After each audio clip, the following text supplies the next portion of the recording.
grass. Your two dads. Two real dads giving you the real news. Yeah, like Netflix applauding racism, Ivy League anti-Semitism, and the president's son was indicted on 3 felonies. Good morning, Deacon. How are you, sir? That's like sea-level news there. What are you talking about? Good morning, sir. How are you? Everybody knows the president's son and the president are crooks. So is it even really news if it's not new? My hair looks... because that will get people to show up and watch our show and then like it, and then I'll feel good about myself. I'm being facetious. I know. Hello. No, I haven't noticed your hair. You're more particular about your hair than anybody else. Let me tell you something from someone that is what we like to call follically challenged. You know, I'm follically challenged. All right. I don't look at what your hairstyle looks like. I look at the fact that you have hair and it looks good. I'm not even trying to make a joke out of that. When I look at you, I'm like, okay, that's JJ's hair. When I look at my son, I'm like, okay, that's my son's hair.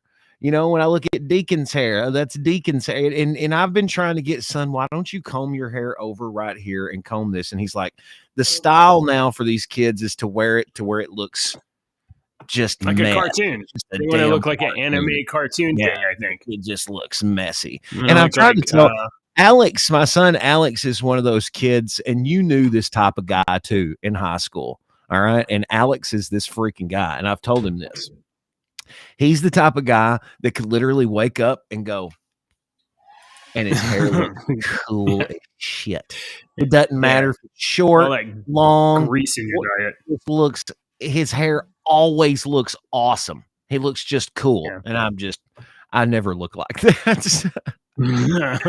Hence the hairstyle that I have today. Right. So there you go. Good morning, y'all. Good morning, everybody. Welcome. All right. We got a lot of stuff to talk about today. Deacon and I are not happy about the way that there's no answer to how to sort show notes. Or at least our answer is not great, but I kind of got it organized for this morning. So we've got some like racism, fun, and we got some like war, some crime. I got a couple new entertainment stories for the back end. I think Deke's got some alien news, and then there's the only thing I could put this last story in would be like WTF, what. PF. That's Deke's story too.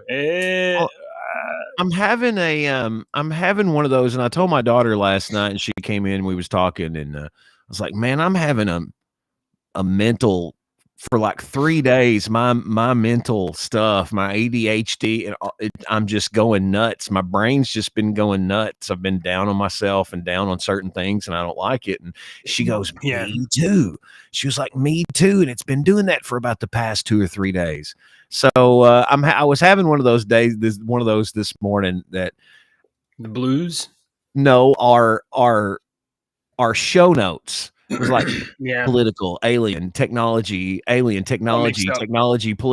And it was just like, it was driving me nuts. I've really thought about, surely to God, I can come up with something and design. So me and JJ can design something to do this. I really thought of like an app. Yeah, if there's not one, then by God, we need to make one. But we need to be able to, because what happens is that like I go out and scoop up whatever stories I think are interesting, and Deke gets whatever he thinks is interesting, and whenever Dave is around, he can do that too. And we just dump them into like a big folder, and then we all have to go through and look at like 40 links and be like, I know we need some. Oh my God! And you know what I do is I go open, and then I start clumping them together into groups in my browser. Right. So I've got like. I need sections or tabs or something like that. Yeah, no, there's groups. We can. Anyway, all right. Please make me appreciate music. You've been on a roll with one hit wonders. Like I've liked a bunch of those. I think I might try to continue as much as possible. I mean, if we don't have any reason to change. So I've been finding some other good ones, and I found this one today, and I was like, oh yeah, I remember this song. I played it all the time. I've heard the song a million times, and then I got to looking it up, and I'm like, this song barely made the top 40. Really? I've heard this song a million times. It's "Everything Falls Apart" by Dog's Eye View. This band was actually discovered by the lead singer for the Counting Crows, Adam Duritz. And like I said, this song, "Everything Falls Apart," let it put it back together. This only made the top. This only barely broke the top 40. Yeah, here, hang on. Oh my gosh, dude. This is definitely like 1997 on a soundtrack. 95? Yeah, 95 is when it was. Everything Falls Apart. Hang on. Let me see if I can find the freaking wiki, since it's always bringing up a bunch of damn yeah, Dog's Eye View, reaching the top 40 on multiple U.S. Billboard charts. Internationally, the single charted in Canada and New Zealand, peaking at numbers 5 and 41 respectively. Everything Falls Apart peaked at number 66. Peaked at number 66 on the Billboard Hot 100. It also reached number 8. Oh, it reached number 8 on the top 40 mainstream charts. Number 1 on the AAA ranking. So number 8 on the top 40 mainstream charts. Okay, I started to say it did peak out a little bit. It's it's very familiar. Yeah, so there's. I've never seen this video though. No, I've never seen the video. Not a great video, to be honest, but go to our affordable, Discord server, very cheap. and you can see the video if you go to our Discord server and join. And you don't have to leave the Discord server. We have people that'll pop in and leave, pop in and leave. Say something to us. At least say hello. Yeah. Come in, say hello, drop a joke, please, for JJ. Tell the joke. I need a better joke. All right. Let's close this video. Goodbye, one hit wonders. All right, Deke, you know what's the best way to start the end of your week, the beginning of your weekend? You know, marijuana and whiskey. Yeah, I think. Oh, I'm sorry. Did I say that out loud? Oh, I'm sorry. I said that out loud. I'm sorry. It was in my brain. I was thinking anti-Semitism and overt racism, but well, I mean that too. Your answer is probably good. Also, 3 and 4. Yeah, 1, 2, 3, 4. You know. Go in order. All right. So we got so apparently Congress interviewed or had some hearings recently, and they brought in like the president of Harvard and Penn State, and they were like, "Hey, what's up with you guys tolerating death to Jews? what's up with their anti-Semitic screeds?" And don't you think it's wrong? Don't you think it's wrong to just have students advocate for the death of all Jews? And the Ivy League universities were like, well, no. I mean, it just depends on what is said, and at the time it was said, and who it was being said to. The context of genocide. Yeah. Okay. Do you want to play this video clip? Did you watch the video clip? Yeah. Yes, go. I don't want. Do you want to? I don't know where in the. I have it up, but I don't know where in the video you want to run it. Oh, it was just good all over. This is from Miss Elise Stefanik, I think her name is. She's a representative. This is on her Twitter account. What's up, Elise? That would be investigative or rules regarding calling for the genocide of Jews violate MIT's code of conduct or rules regarding bullying and harassment. She's talking to MIT's president. If targeted at individuals, not making public statements. Yes or no? Calling for the genocide of Jews does not constitute bullying and harassment? I have not heard calling for the genocide for Jews on our campus. But you've heard chants for intifada. What about from the river to the sea? Chants, which can be anti-Semitic depending on the context. Hang on, pause this. When calling for the elimination.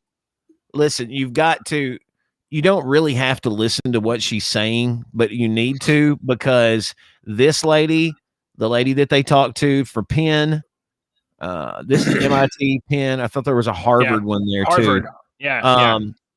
They all will not give her a yes or no answer. They dance around the question, they reframe it, they deflect the question to other things, and they all have this, they all are saying the same thing 3 different ways.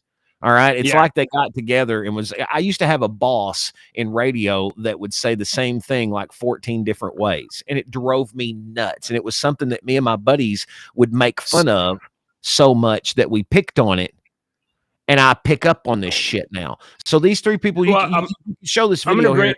I'm gonna bring it back up. I just want to point out, like, this is the game when you're brought before Congress. This is the game. The rep has got like 3 minutes or 5 minutes or 90 seconds or whatever amount of time they have. You're going to have people on the left that are on your side and excusing you, and people on the right that are grilling you, or vice versa. And if you're testifying before Congress, the game is this. Let your advocates will give you time to say whatever you want to say, and will throw you softballs.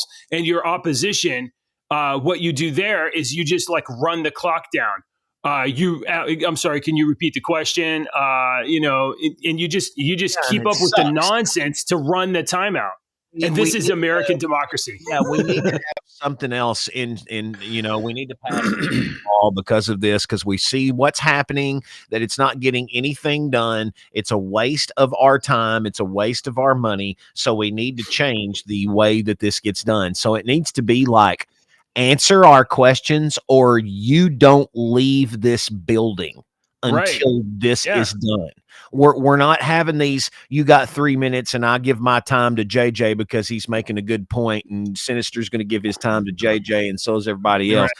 No. Well, you have we're not accomplishing anything. This is a waste of our time, and our generation that's in our mid 40s and early 50s have watched it our entire freaking lives and are tired of this freaking charade that we've been watching.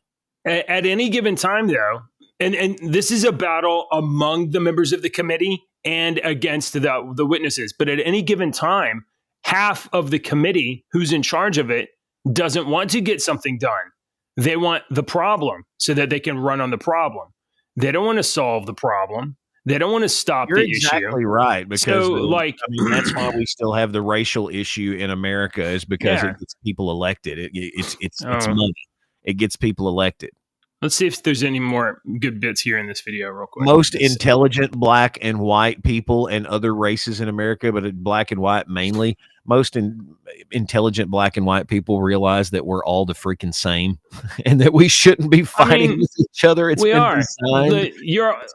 folks, you're all mudbloods, all of you. We're all mixed up. Thank you, Harry. Of the Jewish people. Okay, so those would not be according to the MIT's Code of Conduct or rules.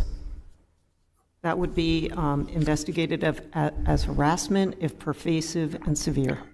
Ms. McGill, at Penn, does calling for the genocide of Jews violate Penn's rules or code of conduct? Yes or no? Simple question. If the speech turns into conduct, it can be harassment. Yes. I am asking what specific. If the speech turns into conduct and it can be harassing, that's not what she's asking, you dumbass. You're supposed to be the president of Penn. You're supposed to understand basic human questions, and she asks you just a little friendly Holocaust. Good God. I know, it's crazy. It's not harassment. We just want your race extinguished from the face of the earth. What's the problem? I'm not saying anything violent. We just want you wiped out and to never exist again, for all of your children to never be born.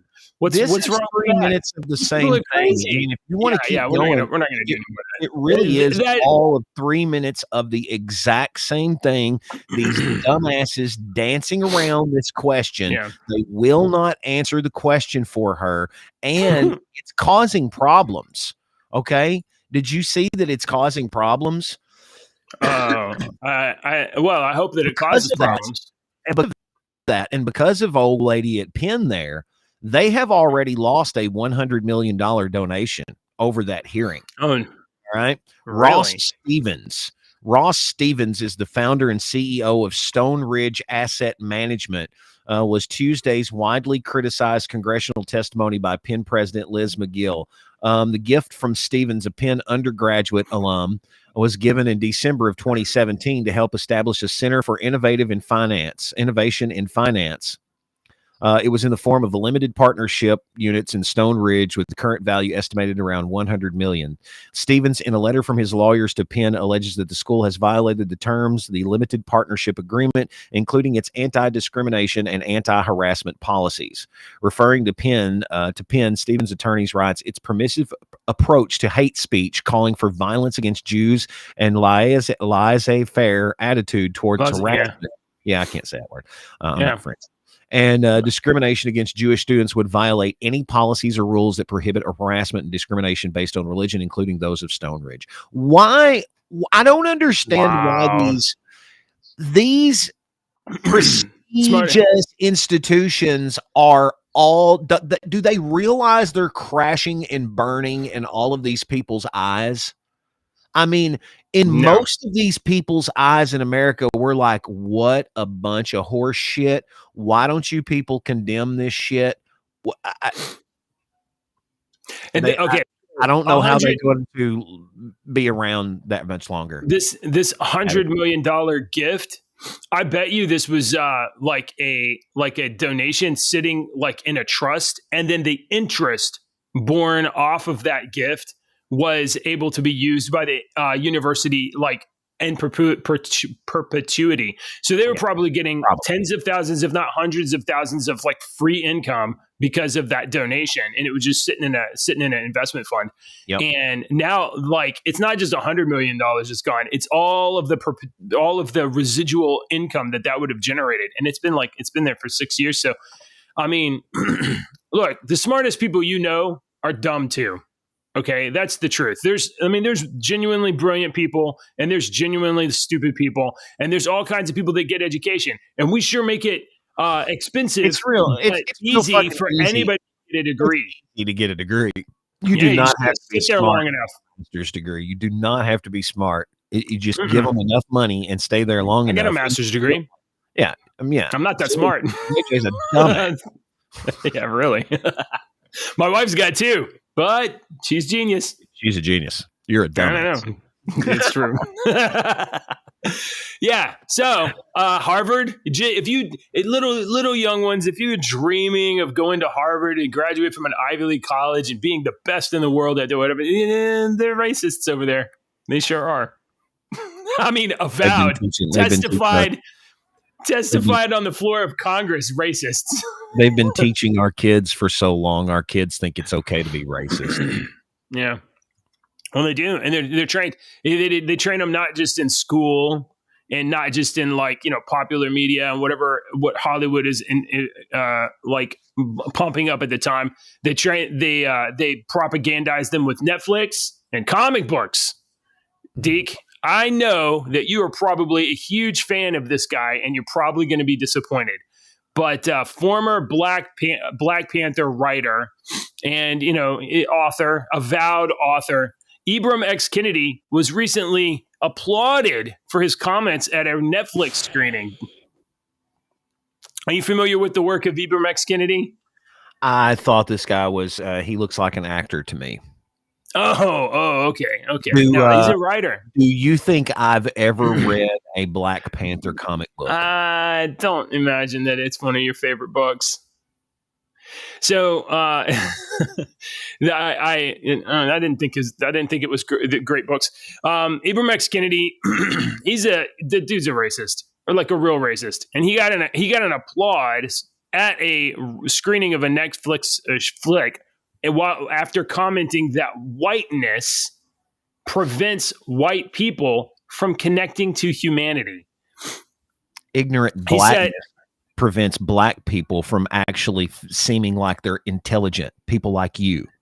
This is a guy that's been riding the racist grift for years. He says, I don't think white people worldwide have really reckoned with how much their own personal identity is shaped by constructions of whiteness and how much that construction of whiteness prevents white people from connecting with humanity. What the fuck does that mean?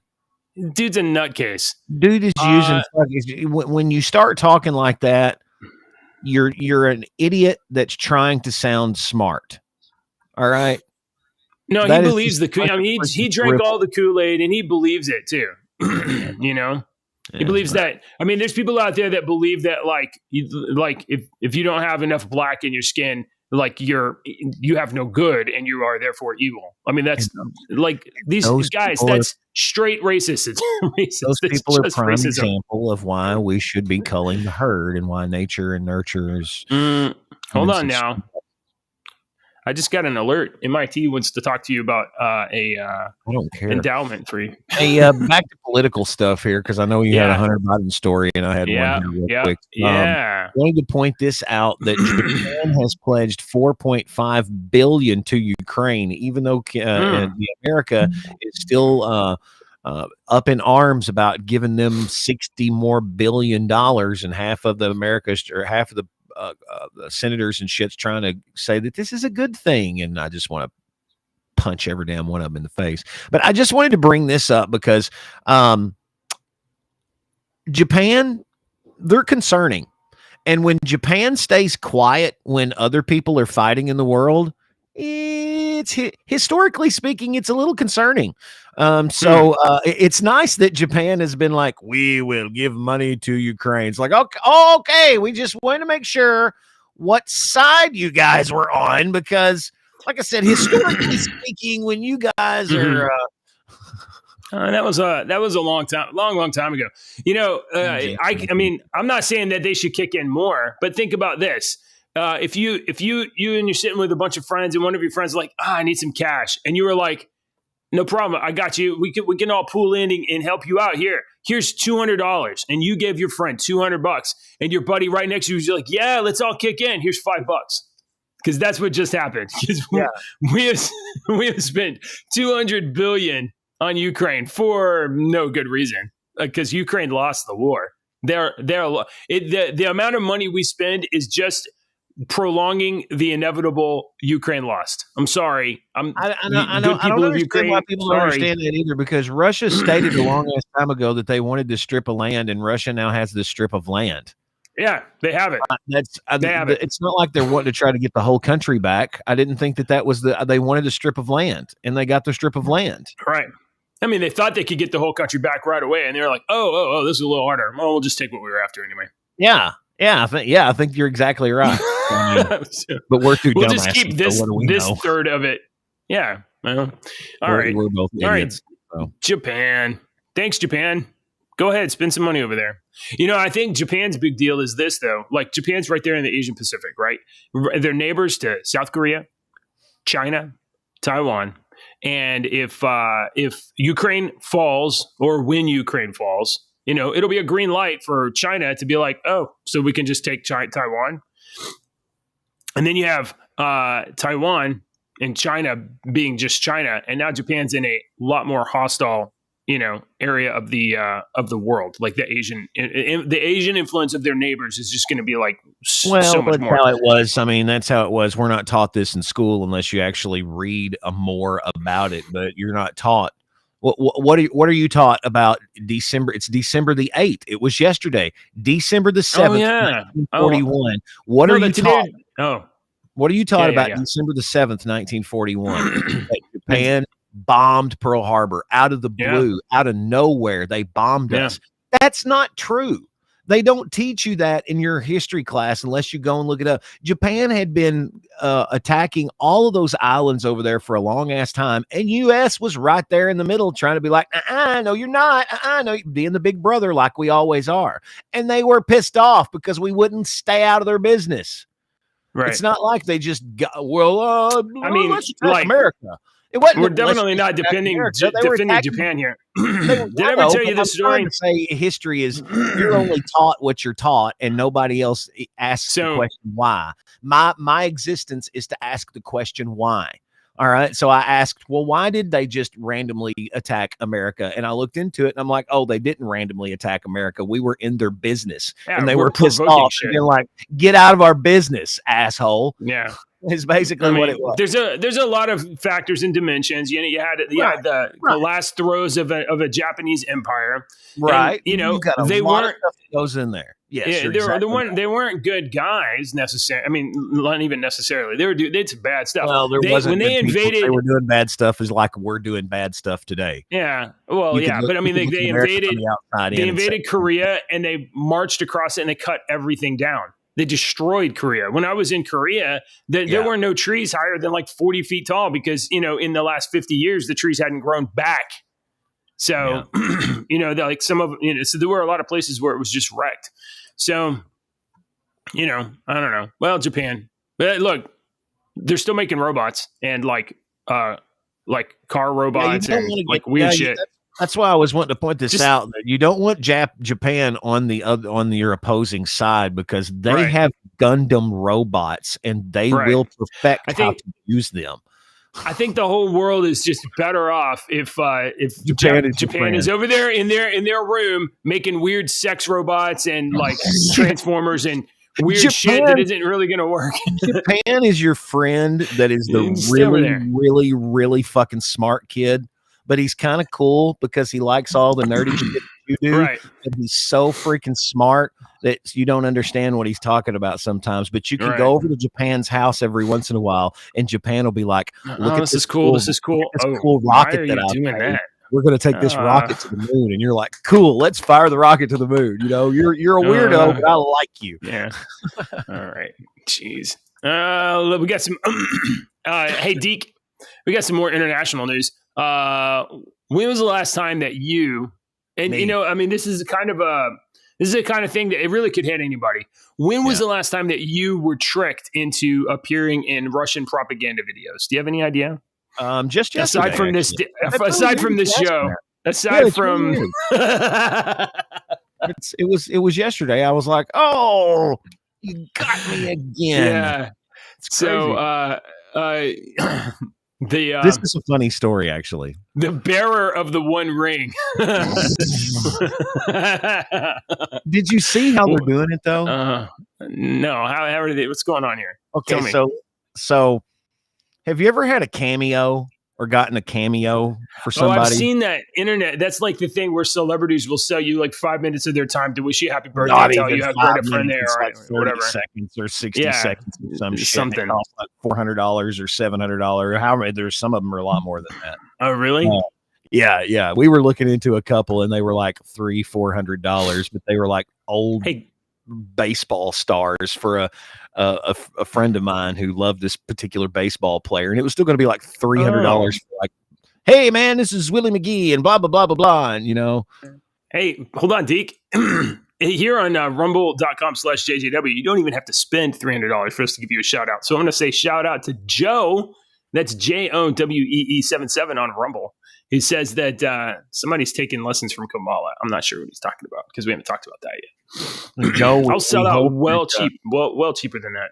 And we hope that fungus that you had, we hope that cream works on that fungus. Because I mean, I saw some gross pictures on Google, so I hope that you clear that fungus up real good. So basically, that's what was going on. What was going on? I'm making a joke, but that's what was going on. Yeah. They were getting celebrities, including Elijah Wood, to do cameos, but they were telling Elijah Wood, it's like, "Can you do a cameo for my friend Vladimir? He's got a really bad addiction problem, and we're trying to do some positive stuff." So they were getting on there and saying, "Vladimir, we know you've got an addiction problem. We hope that you get better, blah, blah, blah." Not realizing that they're using this for in propaganda stuff in Russia and on news channels in Russia saying, "Look at these American actors sending this stuff." And it's like, they're not saying that it's not.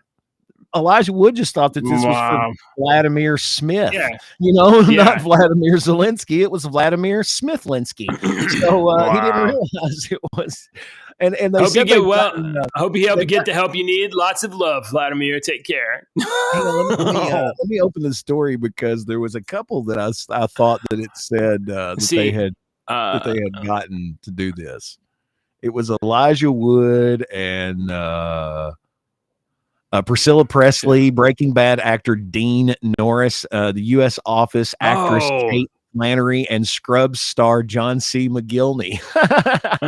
Oh, wow. They got some good ones there. Yeah, to do it. So that Joe says that disinformation. Ibram X. Kennedy word salad was next level. Oh, wow. He must be a few minutes behind us watching the show. Thanks for watching, Joe. That disinformation campaign reached at least 7.6 million people on Facebook alone, Wired reported. Researchers have linked it to a Russian influence operation with previous ties to the Kremlin. Wow. It's little bitty stuff like that, man, that cracks me up. You know, you read about, you might not, but I read about World War II and all the different stuff that went on during World War II and whatnot. And you read about what some of the spies did back in the day. And it was little bitty teeny shit like this that made a huge difference. You know, It was like the spy or the operative did one little thing that you didn't think would be a big deal. And it ended up butterfly effecting into a whole big, it's really interesting stuff. Yeah. It would have been great if they could have got the entire cast of The Lord of the Rings. Not great. Obviously, I'm not for Russian propaganda. But, I mean, like, if you're going to do a joke, like, you could go the whole way. Cast the entire cast. Get everybody in there. You go more than everybody. All right, let's talk about this, and then we have time to talk about some fun stuff. I know everybody is real concerned about about Hunter Biden. Son of the president. Oh, do I have I think I took my Hunter overlay off. It's too bad. The son of the president, ladies and gentlemen, has been indicted. Now, indicted does not mean convicted. Indicted does not mean he's guilty. It might not be guilty. Remember, this is America. Innocent until proven guilty. A lot of times with internet, with an entire laptop, with testimony from hundreds of people, until you're proven guilty by every single possible thing, you're innocent. President Joe Biden's son, Hunter Biden, has been indicted on 9 charges, including 3 felonies for allegedly failing to file taxes, evading an assessment, and filing a fraudulent form. The 56-page indictment filed in federal court in LA on Thursday alleged that the president's son spent millions of dollars on an extravagant lifestyle rather than pay his taxes. The indictment also alleges that Hunter Biden willfully failed to pay taxes in 2016, 17, 18, and 19 on time, despite having access to funds to pay some or all of those taxes. Here's the thing. If you have to choose between paying taxes and snorting coke off a hooker's butt, some people choose to pay taxes and other people choose to snort coke off a hooker's butt. That's just a reality that we live in. I know some people that choose not to pay taxes either because, and it's not, I have a lot of people that don't pay taxes because they don't think it's constitutional. So, Attorney General Merrick Garland appointed David Weiss as special counsel in August to oversee the investigation into Hunter Biden. And here's a quote. As special counsel, he will continue to have the authority and responsibility as previously exercised to oversee the investigation and decide where, when, or whether to file charges. The special counsel will not be subject to day-to-day supervision from any official of the department, but he must comply with the regulations, procedures, and policies of the department. So I believe this was intended to give the appearance that the administration would be hands-off, the Biden administration would be hands-off with this personal issue.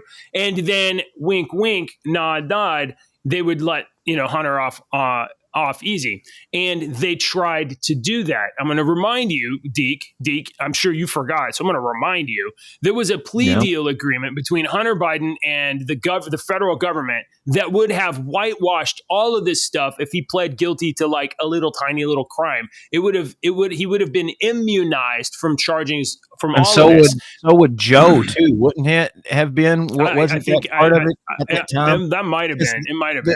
The charge that he was going to plead guilty to was just some misdemeanor charge, and all the others would be taken away. It was like throwing away a gun or something. Said he was going to be immune to other things, and I thought Joe was going to be immune as well. So their opportunity to let Hunter skate disappeared when the judge overseeing the plea agreement read it and was like, hold up. This looks like you would be immune if you plead guilty to this little tiny gun charge, which is like nothing. that you would be immune from Yeah. all Yeah, it kinds was of a major game crimes. And then Yeah, the you're judge was right. like, this ain't going to work. And then the prosecutors and the government was like, oh, that's not what we meant. And then the defense, Hunter's defense was like, that is what you meant. Deals off. Well, deals off. And now it looks like the government has been backed into a corner of having to charge him with 9 charges and 3 felonies. So how I guess tune in next time for how the Biden family is going to get Hunter off the hook. We'll have to see. All right. That was the big Hunter news development. It takes them like 4 years. It takes them like 4 years to charge Hunter with anything when we literally have video of him doing all kinds of stuff. But, you know, if you're a J6er and you sneezed at the Capitol, or, you know, if you weren't even there, like the leader of the Proud Boys wasn't even present, you get 25 years in prison. It's crazy. Dude, we live in clown world, bro. Yes, we do. All right. Where am I going to steer this ship next? I can't read this New York Times garbage because I'm not paying the New York Times for anything. So I don't know what's going over there. Let me find that again, because that's something that we need to talk about. All right. Hang on. I'm not giving New York Times anything. That's fine. We can go to here. We'll go to Vice. I don't know if this is a good website or not, but I don't have to pay for it. So this is kind of a big deal. So Ashley's in real estate. If you are right, if you're looking at the land between the lakes, if you're looking for, I was trying to make us big again, and I don't remember. I don't know how to do it. I don't know how to take this thing off. Hold on. The thing off. You want this? Okay, hold on. I got you. Not closing the freaking. If you're looking to buy a house in Kentucky, please contact me. I'm required to say that every time we talk about this. Okay, you can put the thing back up on the screen now. It used to be a lot easier to do that. It would have been funnier. The joke would have been funnier if it would have gone smoother, but it didn't. I don't know how to full screen you either. Like, I should be able to full screen you. I don't know how to do that. So anyway, back not too long ago, 5, 10, not even 10 years ago, these companies, corporations, and conspiracy theories will say that it's BlackRock and it's all these other major companies that own all the other companies, one of the big 3 that have been doing this. But companies have been buying houses, and then they will take those houses and they will rent them out. All right. Right. This is why the rent has gone up. I mean, 10 years ago, I was paying $450 a month, and now it's like $1,200 a month. What? It's not much. What the crap? So it has caused a major problem in the housing market, in the housing industry. And there is a new bill that is introduced in Congress that would ban hedge funds and private equity firms from buying single family homes. And I think it would make them sell the ones they have, because this is what they're doing. They're buying these houses up. You and your wife go to put in a bid on a house. Right. Of all, you're spending an exorbitant amount of money on a house that wasn't worth that much just 5 years ago. Okay. Right. You're paying 30 to 40% more, sometimes a lot more than that, on a house that wasn't that much just 5 years ago. And then you're bidding against me, him, and him. All right.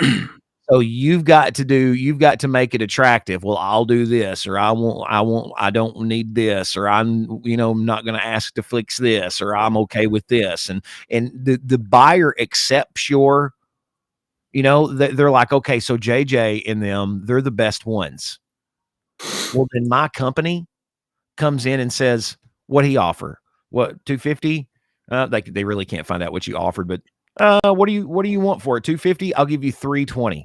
Knowing that you didn't offer that. I get it, because those people are like, oh my God, yeah, I'm making $70,000. Absolutely. And I don't blame them. Sell it to the company. The company goes in, does a couple of things, sells the house for $350,000 and has raised the prices of all these things, or just rents the house, or rent them out. Yeah. And what they did, first of all, me, no, none of us normal people are ever going to be able to compete in a bid against a company like that. And here's why.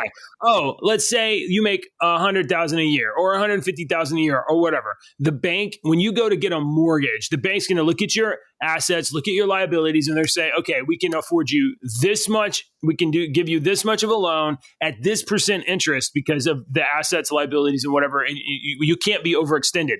BlackRock has assets of billions of dollars. The bank will be like, the bank would be like, we'll give it to you at 0.1% interest because we absolutely know we're going to get our money back. They know they're like even if you bid the same amount, the bank gets their money instantly. Yeah. It's a no-brainer for the bank. And honestly, absolutely. If I was a bank, I would do the exact same thing. I'm not. Of course you would. It's rational. But it's rational. So okay. Let's step back a little bit and just think about this from like a bigger perspective. Do we want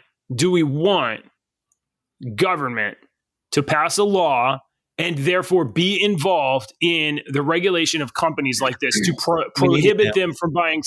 You don't want it, but you almost need it, JJ. You got.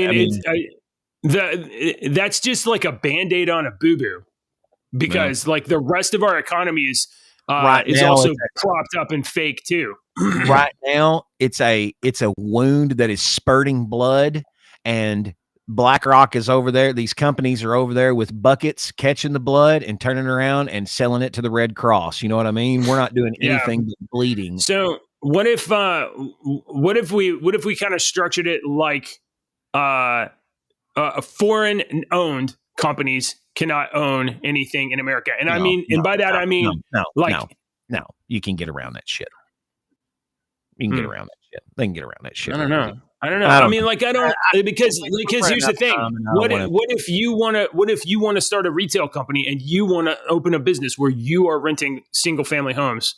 Like if you could buy 3 houses or whatever, and you could rent out 2 of them, and you start a company. They'll have to get into, but there needs to be some sort of regulations. It's somatics that they can get into, but there needs to be some regulations. Because I understand that. It's causing people not to be able to get houses. All right. Do you want to do the alien stuff before we move on? Before we get, we got alien news. I want to just hit a couple of alien stories because I knew you wanted to run. Okay, we're gonna hit these fast. I want to do these entertainment ones real quick. First of all, Rebel Moon, Netflix, Rebel Moon, despite the fact that Netflix is like massive racists, okay, on December 21st, Rebel Moon will be coming out. That's Zack Snyder's Star Wars movie that's not Star Wars. So the release date of that has been bumped up a little bit. So if you still have a Netflix subscription, or if you are a massive racist and want to get a Netflix subscription, that's cool. You can check out Rebel.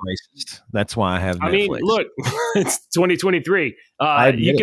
You can be a massive racist and go to Harvard, MIT, or Penn University. I am a massive racist.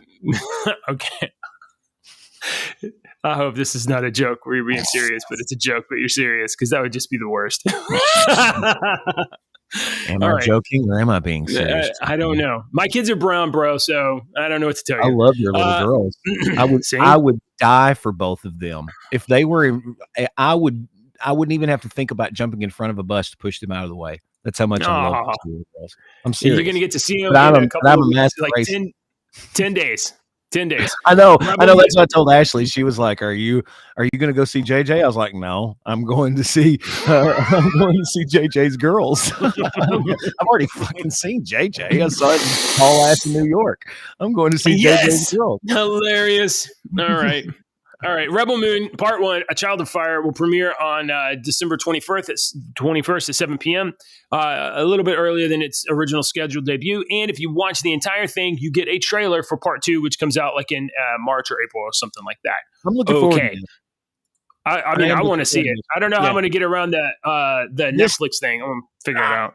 Yeah, we'll share something. But I'm looking forward to this because this to me is a Star Wars RPG mission.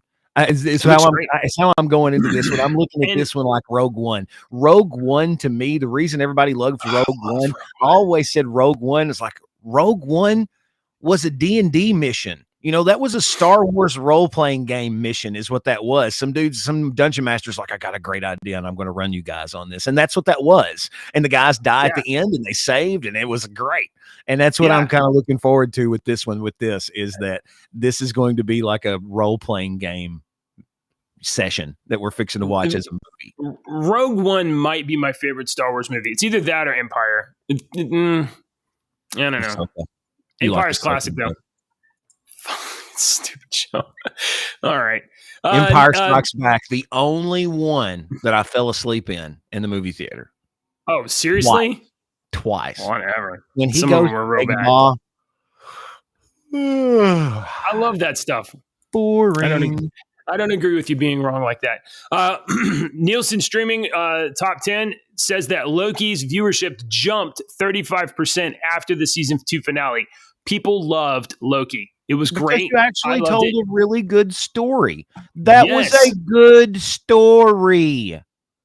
The first one was, it was good, but we understand you had to set up the first 15, 20 minutes of a movie. You've got to establish certain things, setting, characters, motivations. You got to establish certain things. So there's certain stuff that you have to do with stories in order. So Loki was the same way. They had to establish this part of the story, or else the second part's not going to pay off as much. It's the journey.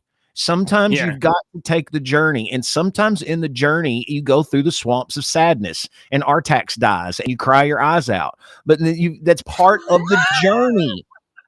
It's part of the never-ending story. All right. So Loki, for the week of November 6th to 12th, Loki was number 1, and they clocked in like 753 million minutes of views. And now their win was short-lived because very soon this is replaced by Bluey with 918 million minutes. So it's weird that we have to track things like this as like how things are doing well, but massive success to Marvel and for Loki. And I just want to say, hey guys, make good stuff like this and I'll watch it, or make other shit and fuck off. So anyway, you got to give people a thumbs up when they do a good job and they're not being massive racists. Yes. You're not being massive. All right. That's our entertainment news. Hold on. I think now it's time for alien stuff.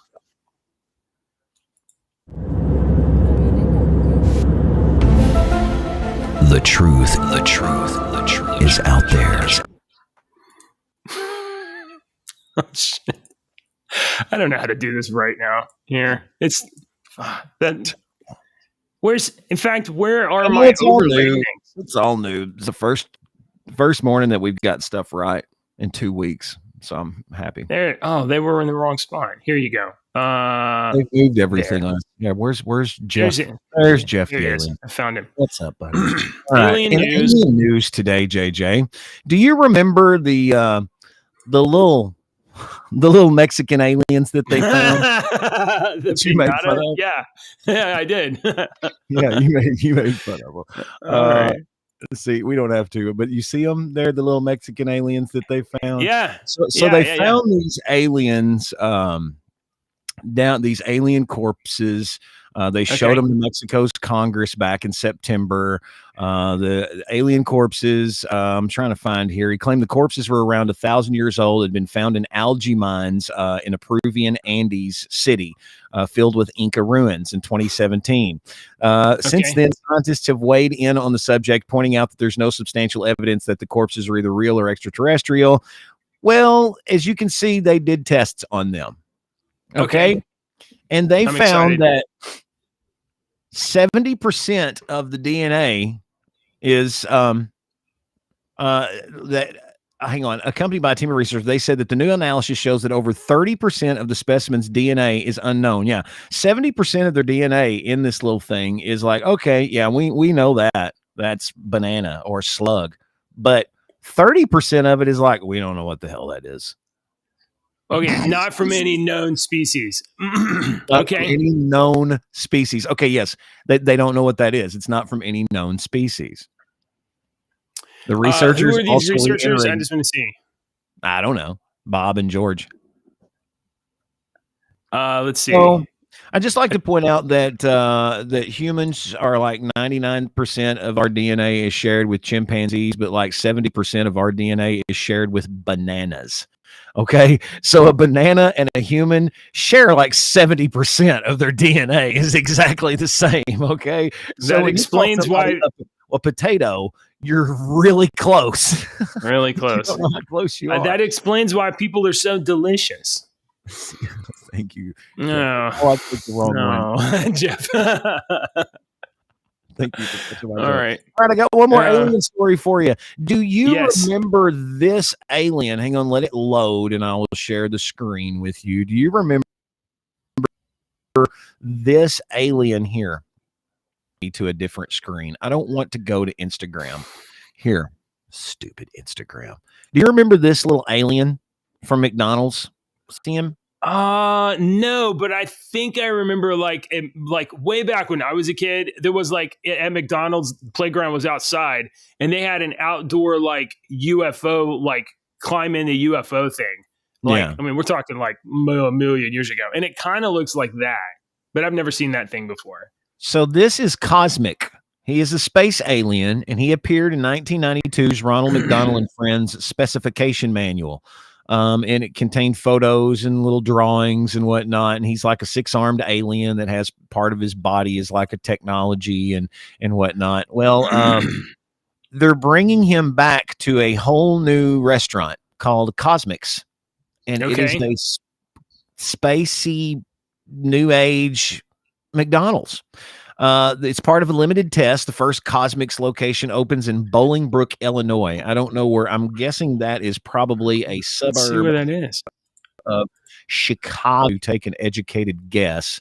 Bolingbrook, Illinois is a suburb of Chicago. It is just south of Naperville. So yes, McDonald's announced in the statement by the end of 2024, we plan to open approximately 10 Cosmic pilot locations with more opportunities for mood-boosting escapes across the Dallas, Fort Worth, and San Antonio metro areas. Oh. So would you go to Cosmic's? Wow. No. I mean, no. And I don't go to fast food very much. We only friends in the story of Cosmic. Oh, wow. One day, a strange object landed in McDonald Land. Look, a silver flower pot. A silver flower pot. Pot, Grimace. Who's there? Hi ho, Earth people. Cosmic here. I popped in from outer space on a trade mission. Trade? Okay. Oh my God, I can't watch any more of it.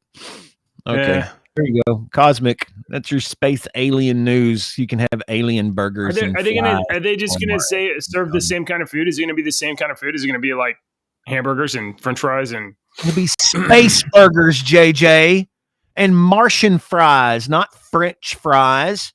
We're gonna have Saturn shakes. I'm trying to think of like how you could make it That's pretty good. how you could make it like fun. I'm thinking like, okay, so they could do like a Uranus Chick-fil-A burgers. Oh. All right, fun for the whole family. All right, Deke. This is the last story, and then we got to go. It'll be joke time. Tell me about this weird. We don't even have a segment for how effed up I think this is. So this is just going to go into the WTF segment. What the F is this story that you have About the woman giving birth? Yeah. Yeah. Let me share this one with you. Oh boy. Oh my God. It wasn't one. It was twins. You're just now seeing that? Yeah. Oh my God. Congratulations to a Ugandan woman, Safina Namayukawawa. She is a 70-year-old Ugandan woman, and she has just given birth to twins after receiving fertility treatment, making her one of the world's oldest new mothers. Why? She's receiving in vitro fertilization treatment for some unknown freaking reason.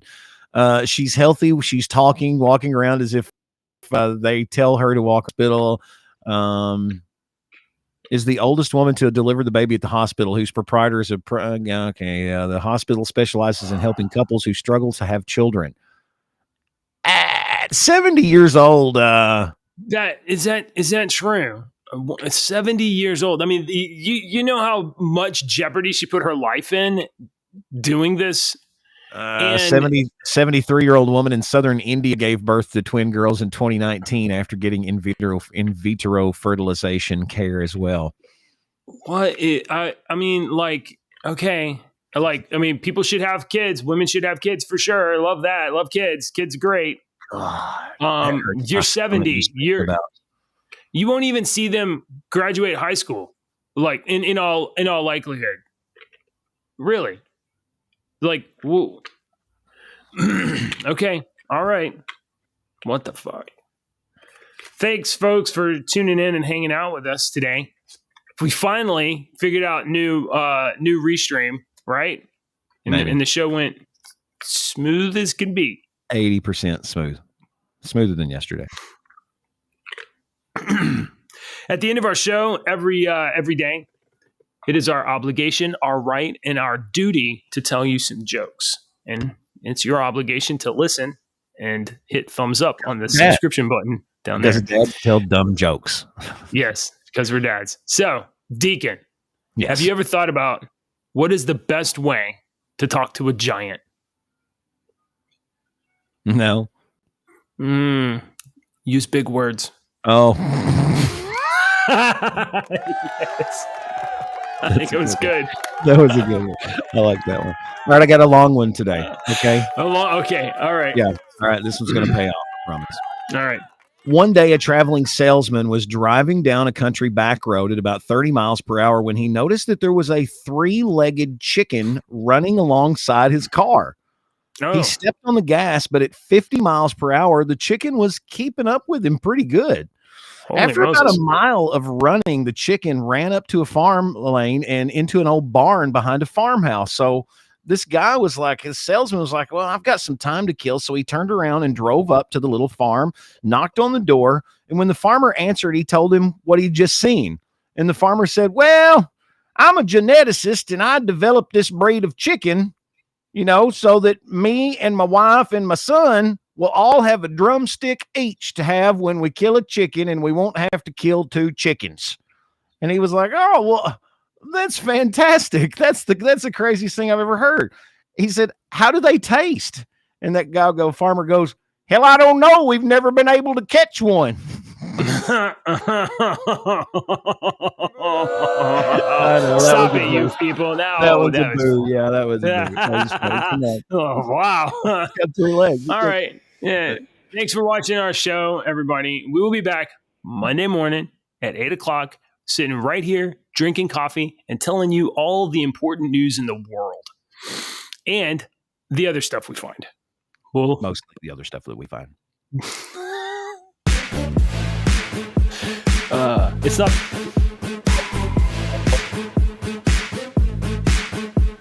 Obey Biden. When's that Musk Zuckerberg super fight going to happen? I don't know, but I'm I will buy. Right. The show is over. Please subscribe.